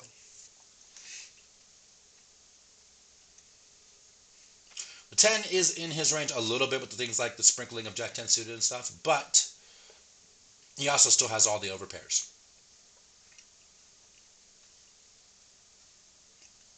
He still has aces, kings, queens, jacks. I don't know how well studied this guy is. It is a 10K tournament, so he should be better than average. To that argument, hands like jacks and queens would size up on this board and not size down. Maybe not in a 3-bet pot. I think it still does in a 3-bet pot. Might be a caveat there. Do we have any 10x in our flatting range? Jack 10 suited, ace 10 suited, queen 10 suited, 10s. It happens sometimes, multi-ashes. I'm not sure if it happens in here because in the 3-bet pot we've already condensed ranges, so the small bet should work against all whiffs, right?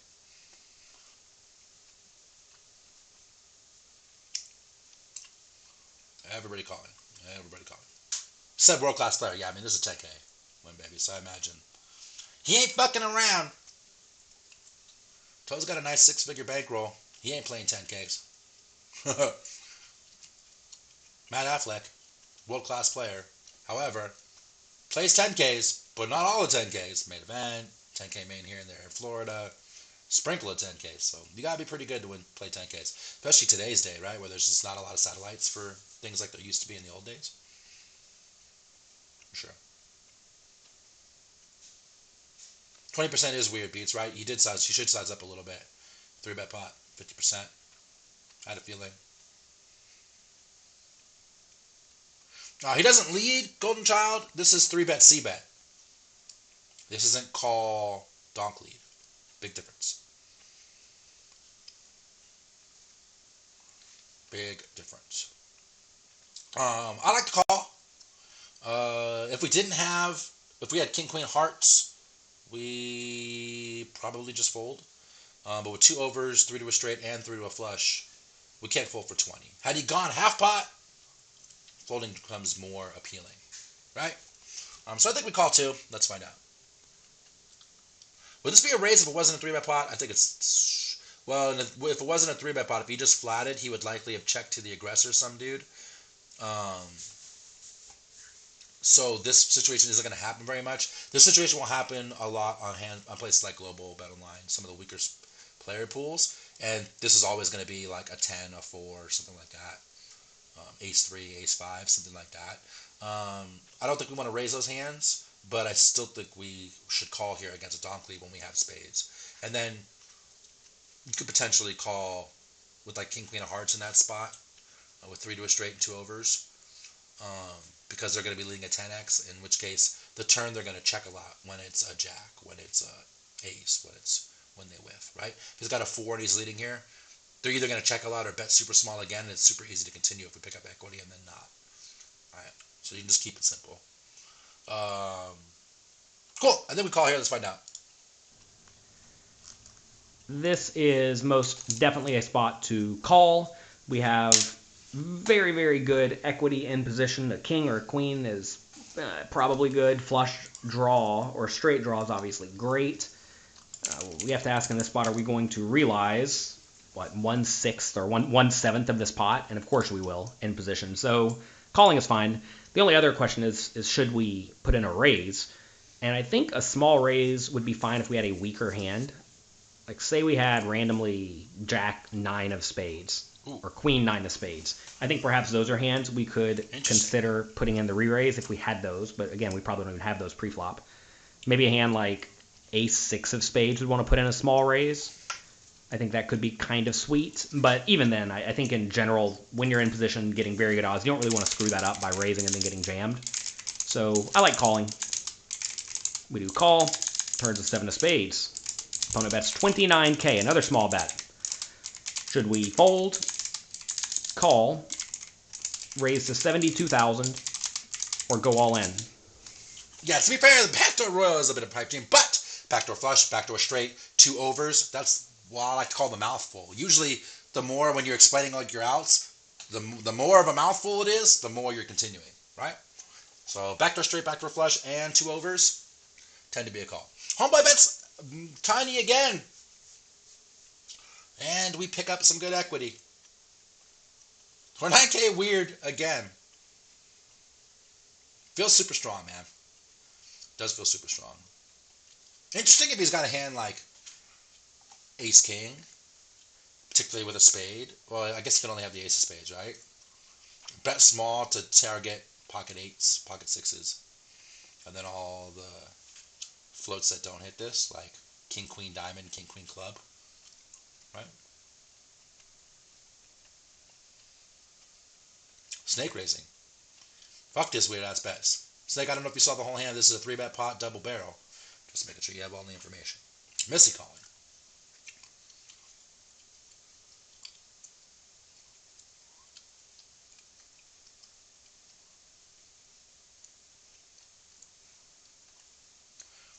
I feel like it's going to shove on the river based on stack to pot ratio on turn. I mean, it's going to depend on the river and if he bets, right? If he checks, maybe we jam. For sure, Brugaman. You know where these spades will... Again, this is a 3-bet double barrel, so that he is really strong here. But in general, when we pick up the spade on the turn like this, the ones you're going to jam here would be like Jack of spades, 9 of spades, Ace of spades, maybe. Ace of spades is a little questionable because it's a 3-bet pot. He's going to have a lot of Ace-X, so that one's a little questionable. But usually it's when you pick up a combo draw on the turn is when you check to check raise. But we're in position here too. So again, like now that we're in position, I think we just call. We don't even raise because we're in position. If we're out of position, you would check raise those combo draw type things on the turn. So I am pretty certain this is going to be a call. Carter and Julian, I believe, both called. Let me double check. Calling in position. Carter confirmed. Julian, I believe, called too. Yep, let's do it. I just realized I breezed through the option of go all in on the flop. When the opponent bets this tiny, you don't really want to jam, because if we jam and get called, we're usually in awful shape. So right. Jamming is usually not so ideal here. And also, we don't have any very logical draws we want to jam. Let's run this. And also not a lot of logical value hands we want to jam, because if we have like Jack 10, we don't want to just rip it in, because again, when we get called, we're in terrible shape. So we're not jamming there. All right, fine. On the turn. Now, again, folding's out of the question because now we have a flush draw. If we did not get a draw on the turn, we would just fold it out. But we did get a draw. So now, calling's obviously fine. We're in position, closing the action. Kind of like on the flop, we don't want to screw it up. But now, there is a chance the opponent does have a hand like Ace-King or Ace-Queen that we could shove and get to fold. Now, we do block those hands pretty hard with our hand, which means it's more likely the opponent has aces or jacks, right? Which is not going to fold. So this is not a particularly great spot to shove, I don't think. If we had a hand like Jack 9 of spades again, I would definitely shove at this point, because that hand can get all sorts of ace high, king high bluffs to fold that may rip it in on the river and make us fold. And it also has a few more outs whenever we are against aces. So I think this is a spot where calling with this hand is fine. And I'm going to call with most of my range, my continuing range in this scenario. River's a 5 of diamonds. Opponent rips it all in. Should we fold or should we call? Yeah, solver mix the 60-40 between call and raise the 9 of spades. Beats. I mean, we're just folding, right? We have king high. It's easy. Right? We're just folding. Everybody's folding. There's nothing to see here. You're folding. Obviously, we're going to fold here. Jesus Christ. Nothing to see. I just realized again, I kind of breezed through the small raise option. Julian, call it. Heads or tails? So the times you want to have a small raising range is when you can raise small with some hands and then fold to a shove. So do we have any hands in this spot on the turn we want to raise small and then fold to a shove? I think even if we have a gut shot here, we don't want to raise because we're getting good odds and position, right? Closing the action. So we would need to raise with hands weaker than gut shots. So maybe we could raise like queen, jack of diamonds small. I think that'd be pretty savage. We could also raise small with like aces if we slow played it, although again I'm not even sure we want to be raising that. The thing is I don't think we want to raise any one pair hands in this scenario. So if we don't want to raise one pair hands, then do we want to raise sets? Like not really. So I don't think we actually want to raise any of our value hands. So because of that, I think in this scenario we mostly want to call with our entire range, and if we do want to raise, we probably just want to rip it all in with high equity draws and maybe like some combinations of over pairs like aces to help protect against that range being only draws. Anyway, when we mess on the river, opponent shoves, easy fold. If he checked the river though, I probably would have gone for it. I probably would have ripped it in. Yeah, I think this is a spot where some people will bet the flop and turn with hands like ace high, king high, queen high, etc. and then checking out on the river because it's so easy for me to be sitting here with ace 3 suited or a set or over pairs. And because of that, if we do have some sort of hand like this, I think we have to shove river. And, if he has the aces, he gobbles up our money. But this time he bet, and we get out of the way. Cool. I mean, good quiz. Pretty easy. We switched it. Julian, heads or tails, Julian? I'm moving that too. I have like over 2,000 DVDs. Yeah. Tails for Julian. Cool. We're gonna coin flip it. For the win! Can you win a flip? Bang! Julian wins a flip. Just like in real life, Carter can't win a flip. Oh no. GG's, guys. GG's. Great quiz. Good spot. Lots to talk about. Awesome. That is a fucking wrap. I'm going to start the raid for Tony Warriors while I'm doing my spiel. Exclamation point PC in the chat if you want to see more of this kind of stuff. You get sign up to the link. You get big blind charts for 100 blinds or more. You get, I believe, 20 free quizzes and a bunch of homework assignments. If you want to sign up for the premium, there are thousands of quizzes, homework assignments, webinars every week with these coaches. You can get in there live, talk to them directly, have them talk back to you, get the feedback. All of that shit is recorded. This stream is recorded. All that stuff, you can review it. There's a link for that. If you want to see this one from the beginning, or any of the ones we do in the past, there is the YouTube link. There you go. In through the window. I appreciate you for hanging out, buddy. There you go. If you want to join my Discord, where we talk about all sorts of stuff, including poker, hand history room, all that, there's my Discord link. If you want to join the PC Discord, it is 100% free. 6 free study groups a week, all recorded. You can watch the replays. You can timestamp the video. You can ask all the questions you want. There's a hand history room where myself and there's a bunch of us are hired coaches to help you through this, all available to you.